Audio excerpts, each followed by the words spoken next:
Talvez seria melhor se a humanidade pudesse esquecer a história do Holocausto. Tanto sofrimento esse momento levou a toda a humanidade. Mas é preciso que essa história seja recontada e recontada a gerações sucessivas. A gente vê hoje em vários pontos do mundo grupos neonazistas, grupos totalitários que se rearticulam, pessoas que não acreditam naquilo que foi o sofrimento de milhões de homens, mulheres e crianças. E para falar desse assunto, vamos conversar com o jornalista, escritor Ben Abraham. Ele que é vice-presidente da Associação Mundial dos Sobreviventes do Nazismo, escreveu 15 livros sobre o assunto e trabalha com esse tema aqui no Brasil. O primeiro livro é esse aqui, O Mundo Silenciou, que é a sua história pessoal. Senhor Ben, por que esse nome, E o Mundo Silenciou? Porque a minha acusação não é somente contra alemães, contra o mundo inteiro, que ficou inerte, impassivo, quando milhões de pessoas estavam sendo assassinadas em nome de uma nefasta teoria racista. O senhor nasceu onde? Eu nasci na cidade de Lodz, na Polônia Central. Na Polônia? Sim. Em que ano? 1924. Bom, quando começou a Segunda Guerra e quando houve a ocupação alemã ao seu país, quantos anos o senhor tinha? Eu tinha 14 anos quando começou a Segunda Guerra Mundial, porque sou nascido em dezembro.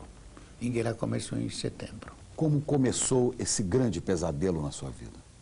O grande pesadelo começou logo no início, quando a entrada dos alemães na nossa cidade, quando começaram as perseguições contra os judeus. Judeus religiosos tiveram suas barbas cortadas, foram levados, em geral, os judeus foram pegos nas ruas para trabalhos assim, sem qualquer sentido, trabalhos sujos, abaixo de chicotadas. Depois, os judeus era proibido andar nas ruas principais. Depois, para distinguir os judeus, eram obrigados a usar uma braçadeira branca como estrada de Davi azul. E depois os alemães acharam que isso não é suficiente, humilhante, então mandaram pregar uma estrela amarela no tórax e nas costas com a inscrição Jude, que significa judeu.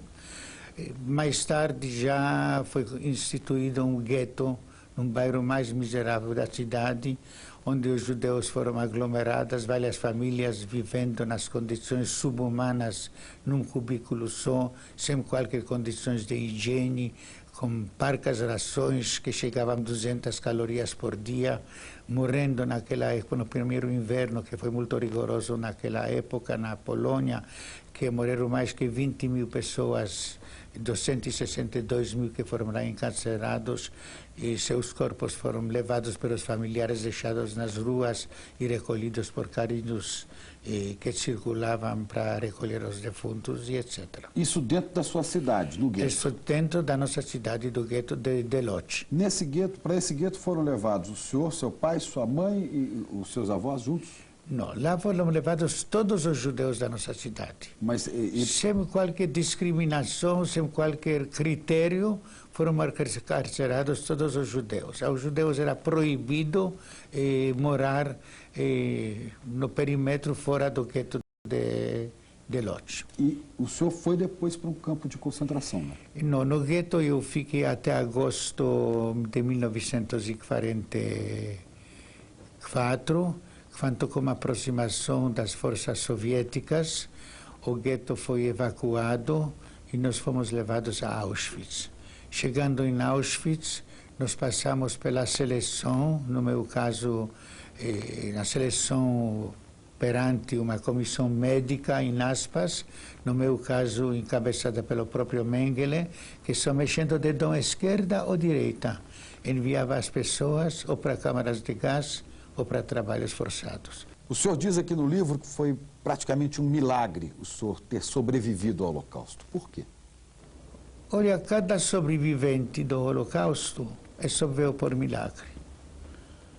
Cada sobrevivente, levando-se em conta que no gueto de Lodz, na cidade de Lodz, melhor antes do gueto, moravam antes da guerra 360 mil judeus e sobreviveram à guerra somente 1.500.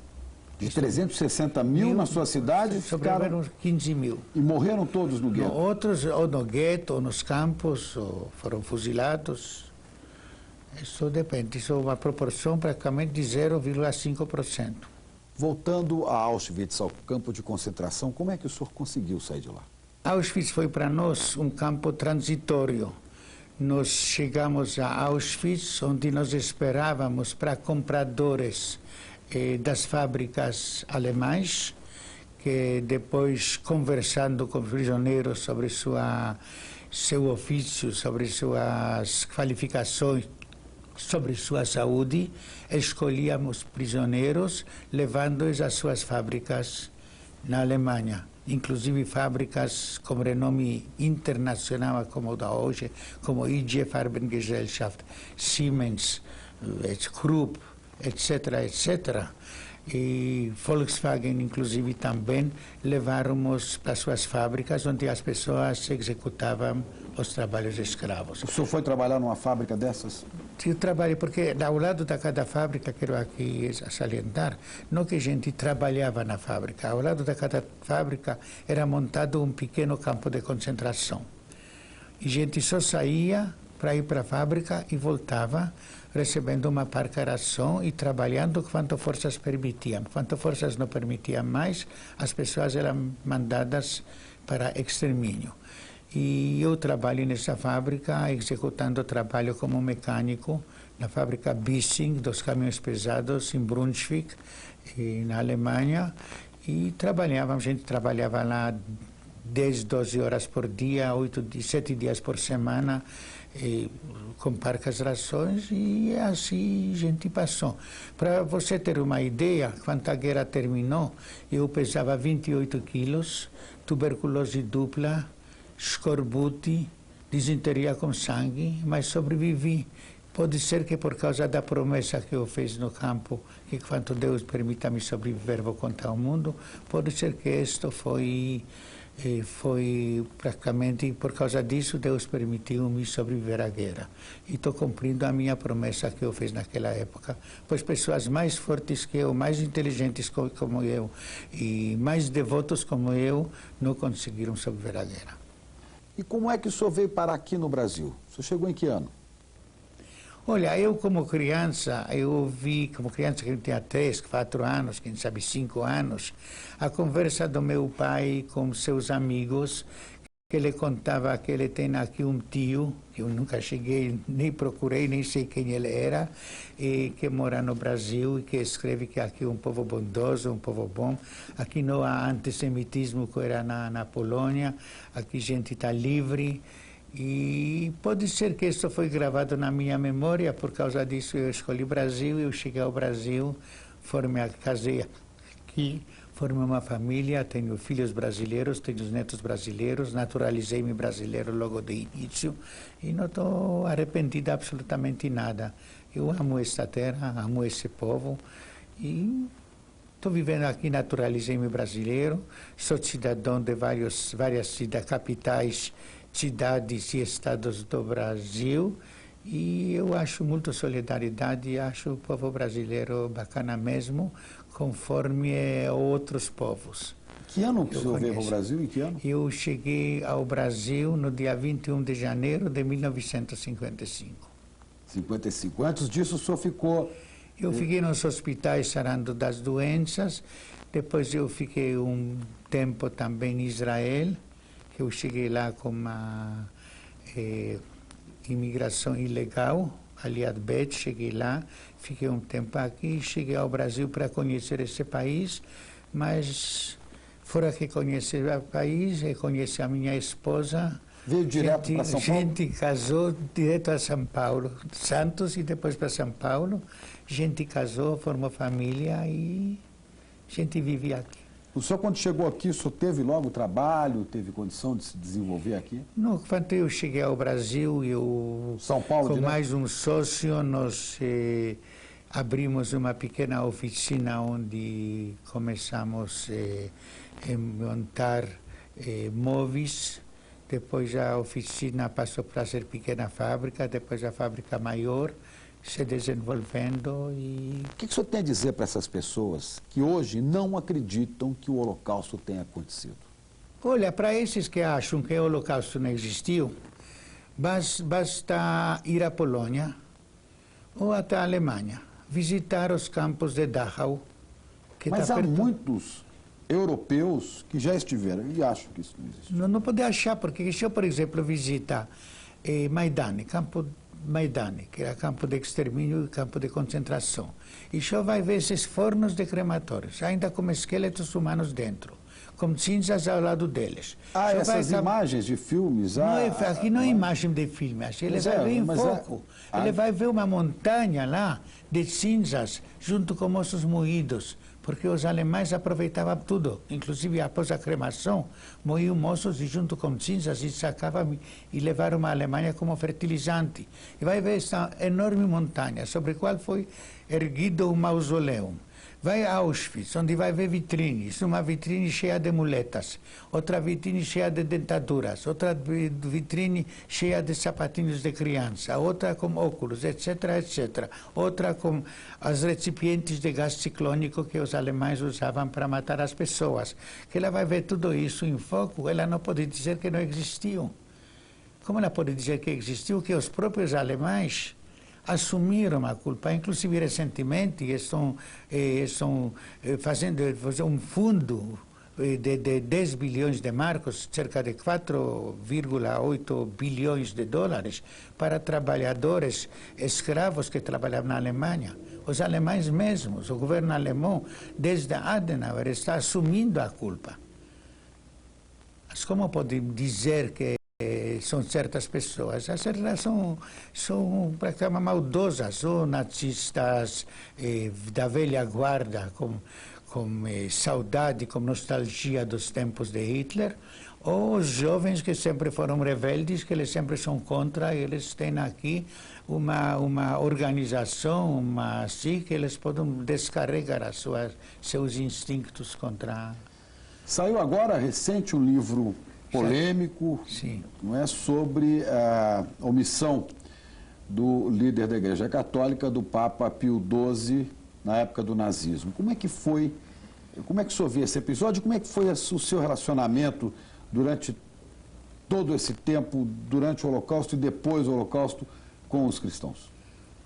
Olha, eu levando em conta que Jesus era judeu e um rabino, e ele pregava amor entre os povos. Ele pregava justiça social. Entretanto, o que aconteceu depois? Ele foi fundador da religião cristã. Em nome dele, quantos milhões de pessoas morreram? Nas fogueiras das Inquisições, pelas espadas das cruzadas, inclusive nos pogroms e no Holocausto. Em nome do Cristo que pregava contrário. Pelo antissemitismo, o maior culpado quem era, o raiz de todo o antissemitismo, em geral, era a Igreja Católica Romana, durante todos os tempos. E o Papa Pio XII não era melhor. O único pronunciamento do Papa Pio XII às suas igrejas, para seus subordinados, padres, cardeais, etc., para ajudar aos judeus, para não permitir o Holocausto, podia poupar milhões de vidas humanas. Mas isso não aconteceu. Foi uma omissão total por parte do Papa.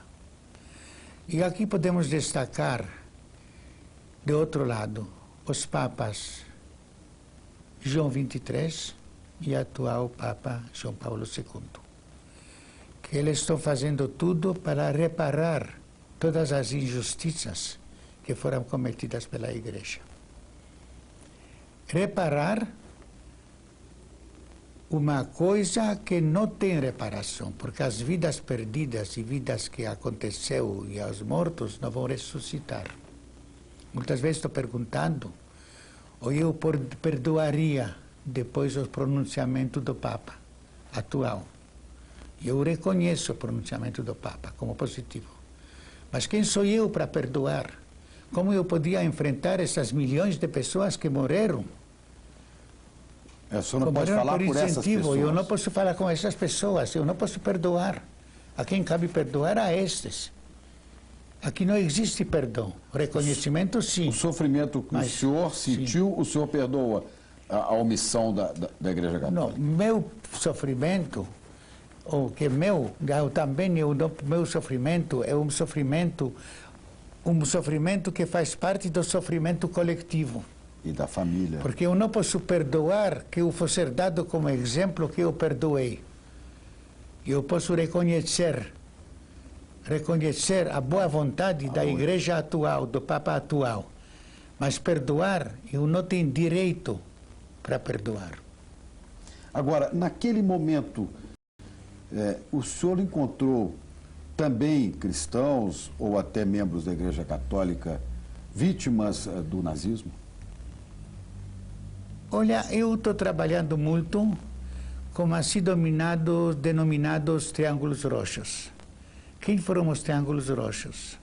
Que foram próprios alemães que por motivos religiosos recusavam-se obedecer às ordens de Hitler. Recusavam-se. Quais eram as religiões desses alemães? Ele foi, acho que Testemunhas de Jeová. Eles recusavam-se obedecer às ordens de Hitler, recusavam-se colaborar e por causa disso foram encarcerados nos campos de concentração nazistas. E muitos deles, com a lâmina de guilhotina suspensa sobre suas cabeças ou com corda no pescoço, não assinavam documento na qual se comprometiam a obedecer às ordens de Hitler e desistir da sua fé, de denunciar os seus amigos e seus companheiros, e foram condenados à morte, mas eles não faziam isso. Eu trabalho junto com eles, inclusive provavelmente a exposição que vai ser montada agora no Memorial da América Latina, vou fazer junto com eles também. Eles sempre me convidam como orador principal para seus debates, que são muito alto nível, e foram no Ministério da Justiça em Brasília, o Ministério da Segurança Pública no Rio, etc., aqui também no Centro da Convenção, no Rebouças, etc. Eu sempre he colaborado com ele, porque através deles eu estou demonstrando que Hitler não visava só judeus. Ele visava ser todos, fora dos judeus e dos outros, que eram contra seu regime. Como todo regime totalitário e inescrupuloso, visa sempre seus indivíduos políticos. O senhor encontrou, então, os seguidores, os testemunhas de Jeová, que estiveram também presos nos campos de concentração, distinguidos como um triângulo roxo, porque nós judeus usávamos a estrela de Davi amarela, políticos vermelha, criminosos verde, homossexuais cor-de-rosa e associais preto. Cada uma classe, como a gente pode dizer, tinha outra distinção preto nos campos de quais? Associais. Elementos associais. Considerados pelos alemães associais, pelos nazistas. Porque para eles podia ser associal que não concordava com o regime nazista também. E o senhor, eu volto àquela pergunta, o senhor encontrou dentro da Igreja Católica alguém que apoiasse naquele momento? Olha, minha esposa sobreviveu à guerra, abrigada por uma católica polonesa na Ucrânia. Sobreviveu. Existia. Mas, infelizmente, a porcentagem destes era muito pequena em comparação com a porcentagem, por exemplo, estou falando da Polônia, da minha terra natal, da porcentagem destes que em troca de 1 quilo de açúcar ou 1 quilo de sal denunciavam judeus aos alemães. Bom, hoje o senhor tem vários livros sobre o assunto, o senhor fala sobre esse assunto, conta detalhes nos livros e nas entrevistas. Qual é o seu sentimento, olhando para trás, para tudo isso que passou? O senhor tem hoje mais tranquilidade para falar disso? Não, eu tenho obrigação para falar sobre isso. Não que eu tenha tranquilidade, que me dá tranquilidade é o que passou. e pode fazer intranquilo, que com isso que pode acontecer. Tranquilidade não. Mas eu estou cumprindo com minha obrigação, achando que eu tenho resultado, através das minhas entrevistas, através das minhas palestras, que eu estou obtendo resultado. E para mim, quando eu estou falando para jovens, eu sempre agradeço, que quando eles querem me agradecer pela palestra, eu estou agradecendo a eles que estão me dando a oportunidade. E estou pedindo a eles que eles tornem-se meus porta-vozes para seus amigos e seus familiares, transmitindo o que ouviram e a opinião deles sobre o assunto. Bom, o senhor viu o ser humano no maior sofrimento, talvez dos maiores sofrimentos possíveis, o ser humano, os seus parentes, e o senhor viu também o ser humano do outro lado, transformado em besta fera, Sim. cometendo todos os absurdos inimagináveis até. Sim. Não é? O que é que o senhor pensa hoje da humanidade do ser humano? O senhor acha que melhorou? O senhor acha que tem jeito? A gente nunca pode perder a esperança, mas o senhor não esquece que depois da Segunda Guerra Mundial, a propósito da Guerra Mundial, é desumana, é uma matança sem qualquer razão, além da razão política. O senhor tinha 300 guerras naquela época. O senhor tinha, por exemplo, esses massacres em Kosovo, em Camboja, no Vietnã, na Nigéria, em outros países. Na América Latina? Principalmente agora na África, na Ruanda, e aqui também na América Latina. Que a humanidade, eu acho que a humanidade ainda é desumana. Pode ser que, através das gerações e gerações, tudo muda. Que agora temos menos essas guerras, guerras como era a Guerra Mundial. Temos menos guerras por causa do medo recíproco das armas nucleares. Mas não por causa que a humanidade tornou-se mais humana. A humanidade não é humana. Os interesses políticos e econômicos estão acima das vidas humanas. O senhor acredita que seja possível o ser humano dar certo? Nós não podemos Eu estou buscando perder, a resposta de nós esperança. não podemos perder a esperança. Gotinha a gotinha faz uma vez o copo transbordar. Vamos ver o que vai dar. Muito obrigado pela sua entrevista. Obrigado também para você, que você me deu esta oportunidade para transmitir em parte tudo o que passou e para alertar, para nunca permitir que o mesmo aconteça contra quem quer que seja, por causa da sua religião, da sua procedência ou da sua raça. Obrigado. Shalom. Shalom.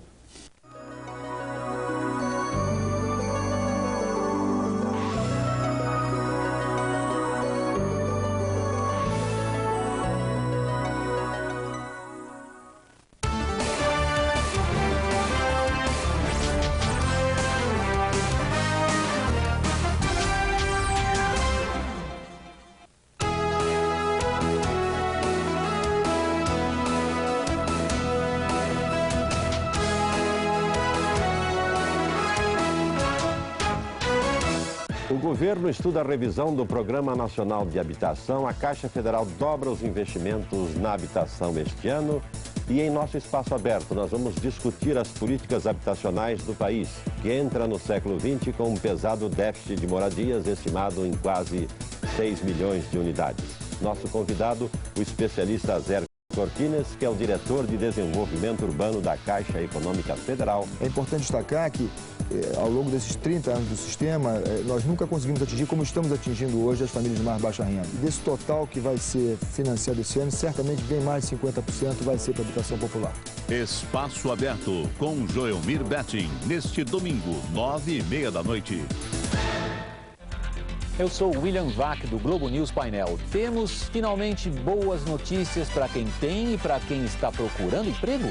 E no que os países ricos podem nos ajudar? Não perca no Globo News Painel desta semana. A Alemanha teve um desempenho muito brilhante, por exemplo, nas exportações, ao mesmo tempo em que aumentou o número de desempregados. Globo News Painel com William Vac, neste sábado, 11 da noite. Atenção para o top de 5 segundos. Jornal das 10.